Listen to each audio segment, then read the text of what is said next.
Le TGV me dépose à Saint-Pierre-des-Corps et je commence mon trajet qui doit m'amener à Blois où je suis invité.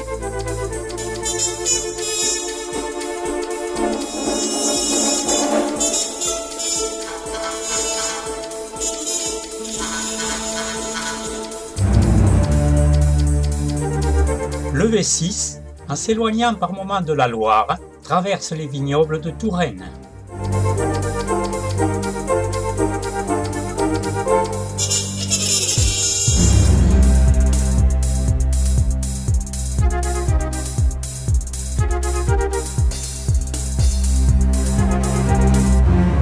Des restes de piles de ponts très anciens sont apparus du fait d'un niveau très bas du fleuve.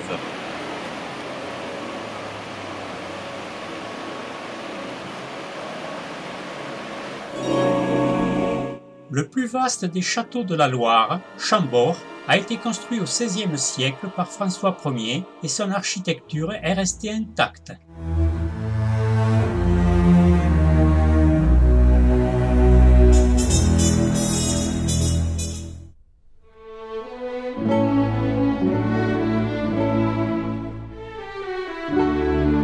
La Sologne, au caractère sauvage et humide, était jadis marécageuse.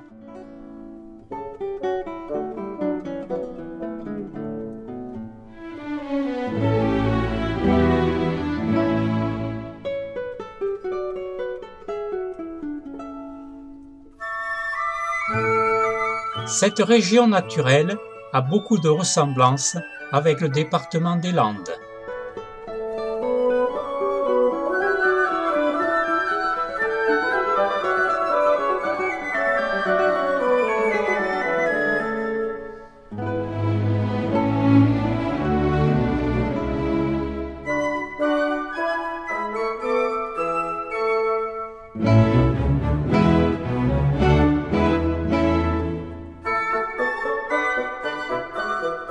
Je quitte cette pauvre région agricole pour descendre et retrouver la Loire.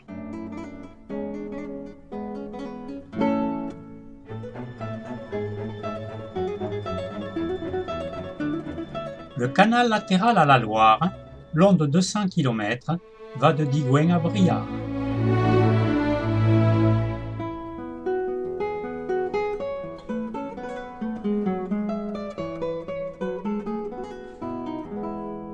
Le département du Cher est très touché par la sécheresse. Il n'y a plus d'herbe pour chevaux et bovins.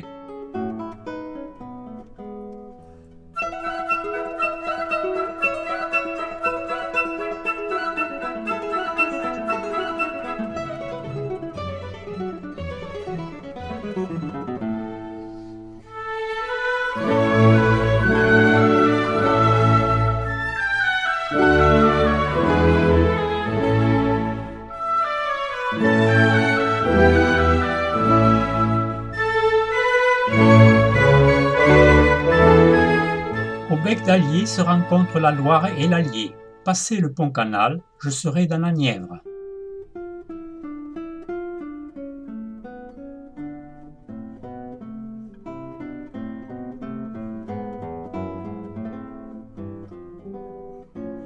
Cette nuit, j'ai été réveillé à 2 heures du matin. Un autochtone exige mon départ des potrons minés. Petite échappée sur le canal du Nivernais, puis légère incursion dans l'Allier, avant une longue traversée de la Saône-et-Loire. Même les arbres souffrent de la sécheresse.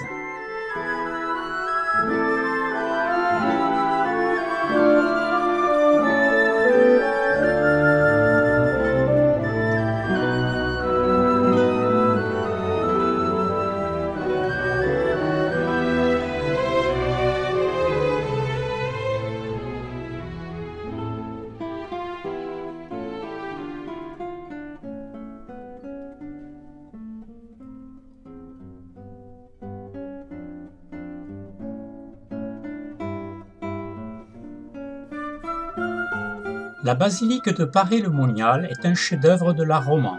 L'influence de Cluny, située non loin de là, est manifeste.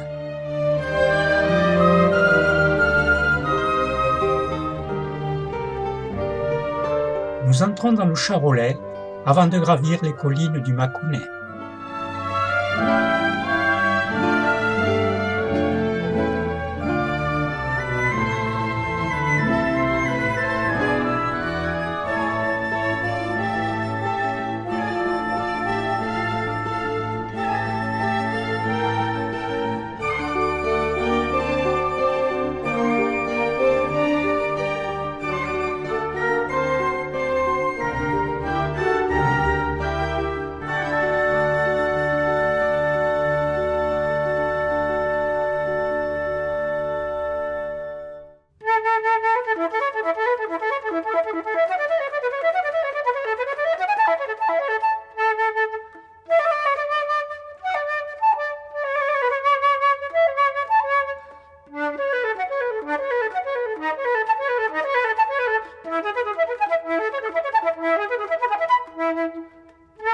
Le site géologique et le site préhistorique de Solutré est remarquable. À son pied s'élabore le vin blanc de Pouilly-Ficey.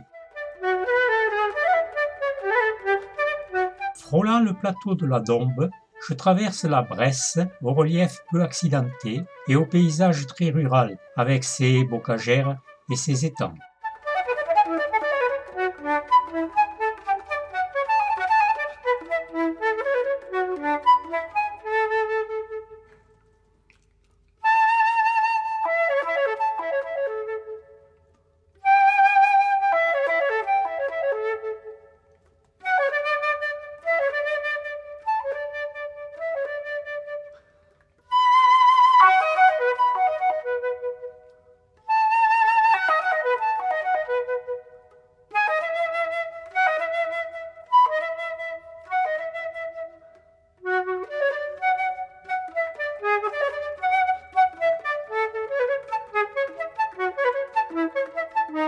Le lac de Nantua est un lac du massif du Jura d'origine glaciaire.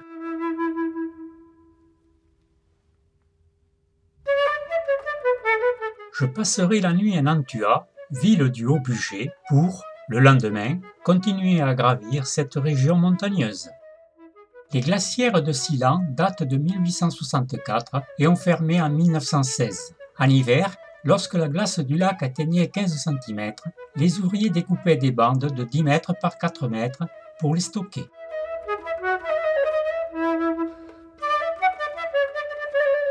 À cheval entre l'Ain et la Haute-Savoie, le barrage de Génissia est la deuxième centrale hydroélectrique de France. Il date de 1948.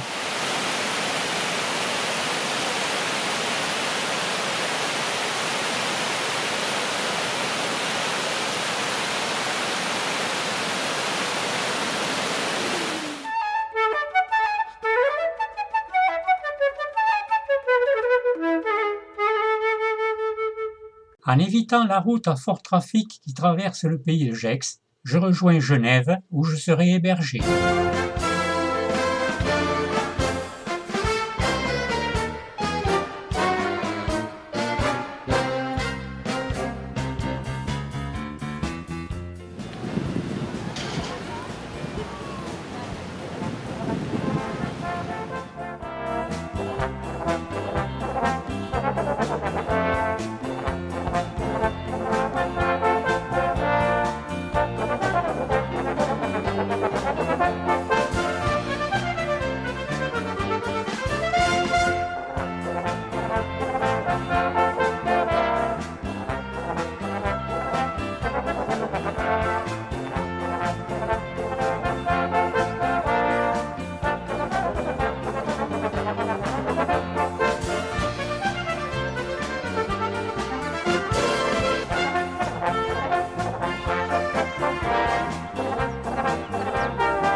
Avant de monter à Seyssel, je traverse une vaste plaine où se déploient vergers de pommiers et champs de céréales.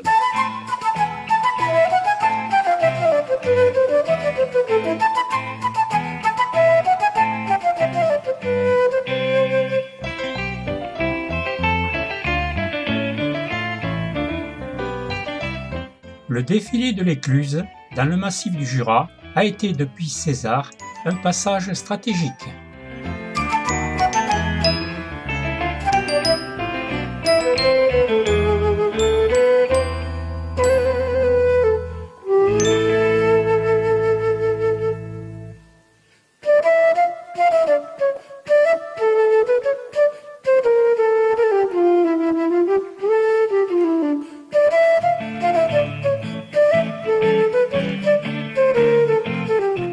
Seyssel est un village original.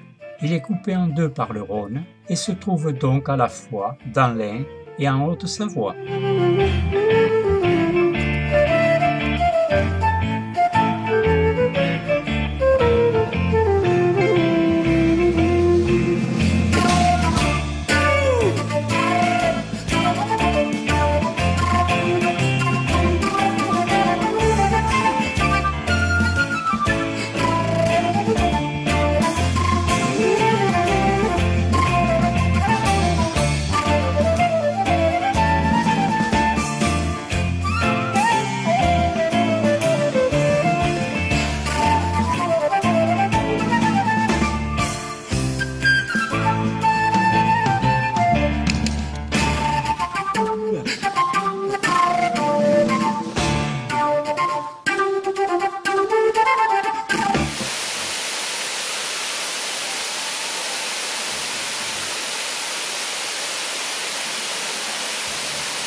La route de Stendhal passe par Morestel et Brangue, où se jouèrent des événements à l'origine du roman Le Rouge et le Noir.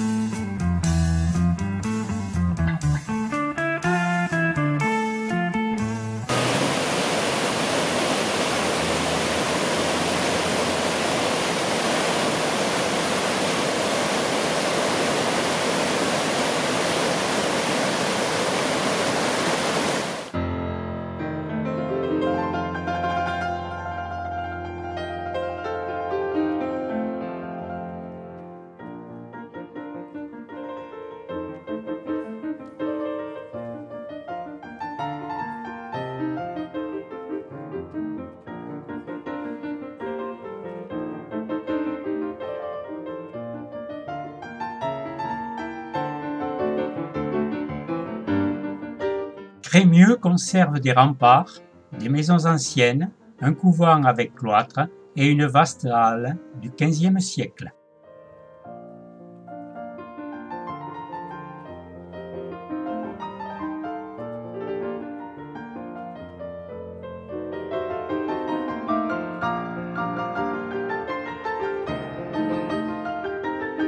Vers Saint-Romain de Jalionas, la piste n'est qu'un chemin parfois pierreux sur 2 ou 3 kilomètres.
La primatiale Saint-Jean rappelle que l'évêque de Lyon est aussi primat des Gaules.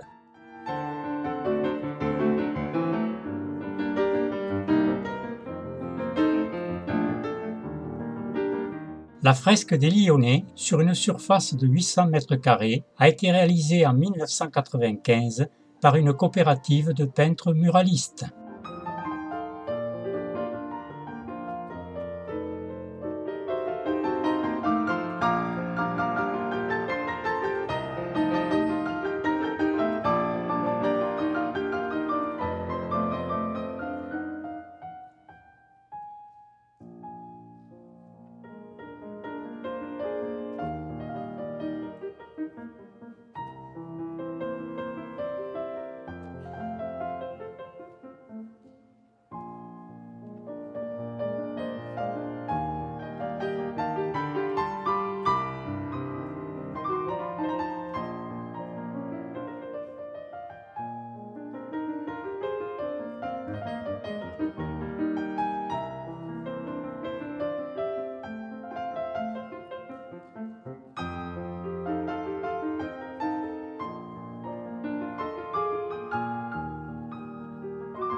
La via entre Lyon et Vienne n'est que projet. La route est dangereuse et bordée d'usines chimiques. Le train m'amènera de la Part-Dieu à Vienne en 30 minutes.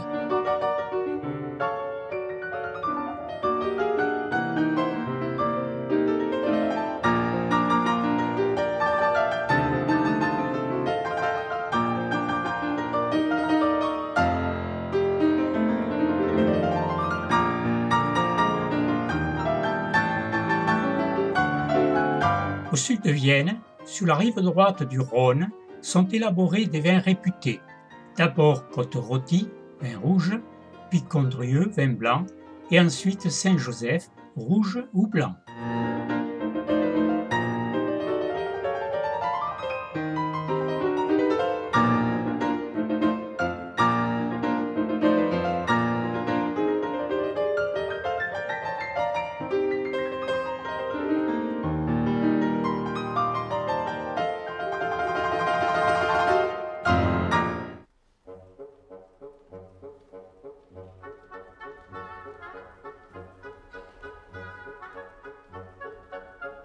La Compagnie nationale du Rhône a aménagé le fleuve pour le rendre navigable et pour produire de l'électricité.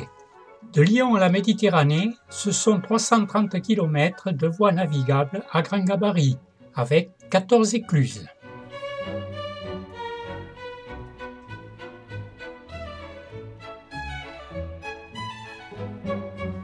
Le vignoble de Thym surplombe le Rhône et donne de fameux vins blancs et rouges.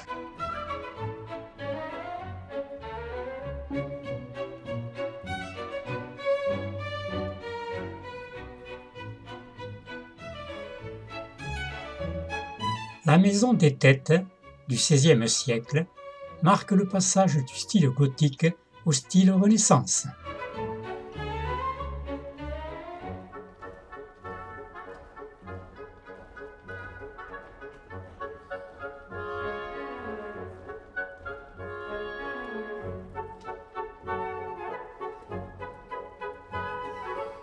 À la Voulte, je profite de la Dolce Via, dans la vallée de l'Eyrieux, pour faire une petite échappée au Cheylard. Cette ancienne voie ferrée, grâce à de nombreux viaducs et tunnels, monte en pente douce en passant par des paysages sauvages, montagnes et gorges.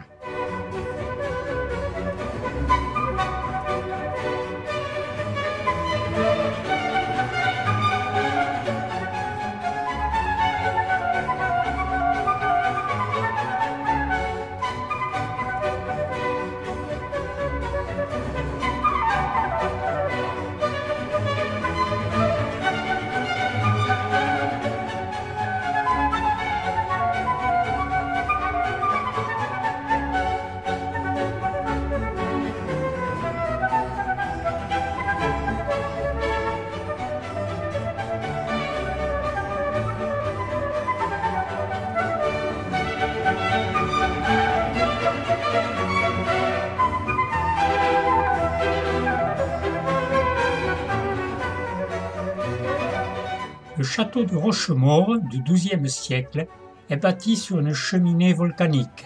Ses remparts du XIVe descendent jusqu'à la vallée.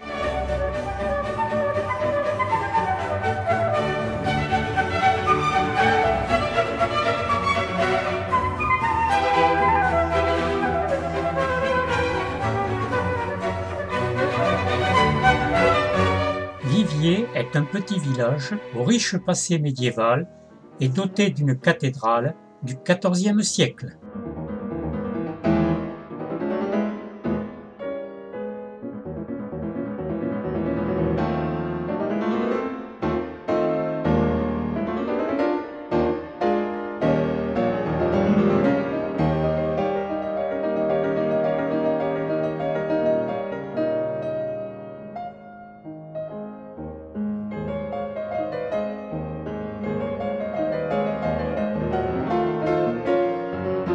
Je passerai la nuit peu avant Caderousse sur un terre-plein qui domine la piste cyclable et le plan d'eau Biboulot.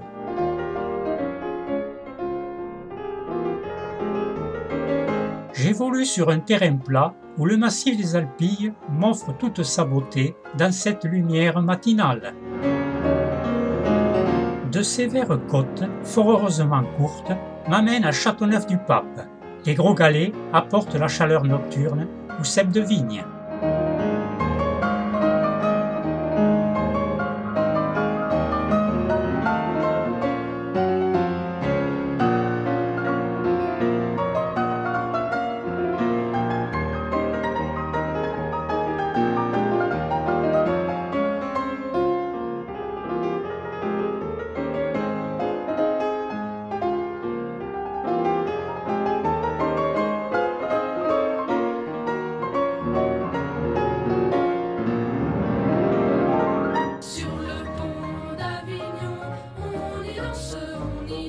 Sur le pont d'Avignon, on y danse tout en rond. Le château du roi René renferme une apothicaillerie exceptionnelle. C'est avec émotion que l'on peut y voir de nombreuses affaires et graffitis de marins prisonniers dès le XVIe siècle.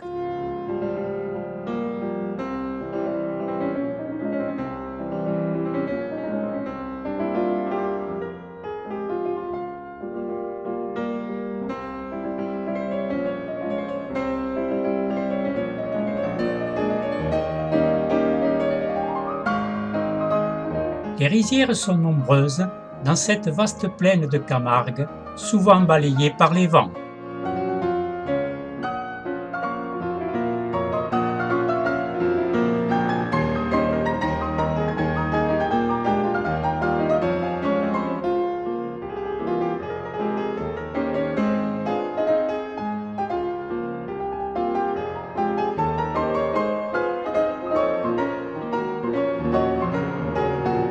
Mon voyage se termine sur cette vaste plage Napoléon de Saint-Louis-du-Rhône. Demain, la dernière étape me fera découvrir la Camargue gardoise.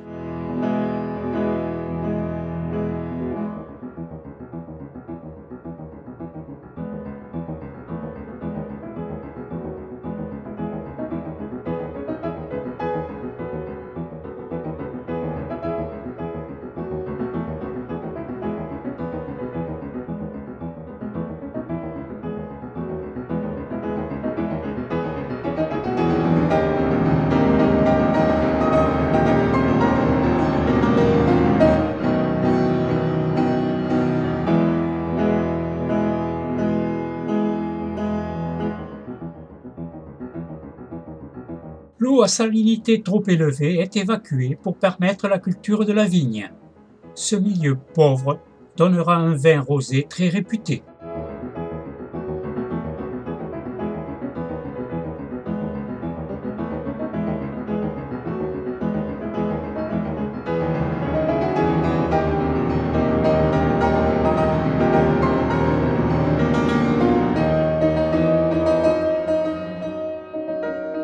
L'abbatiale de Saint-Gilles dans le Gard, du XIIe siècle, sur le chemin de Saint-Jacques, a une façade qui est un véritable livre de pierre.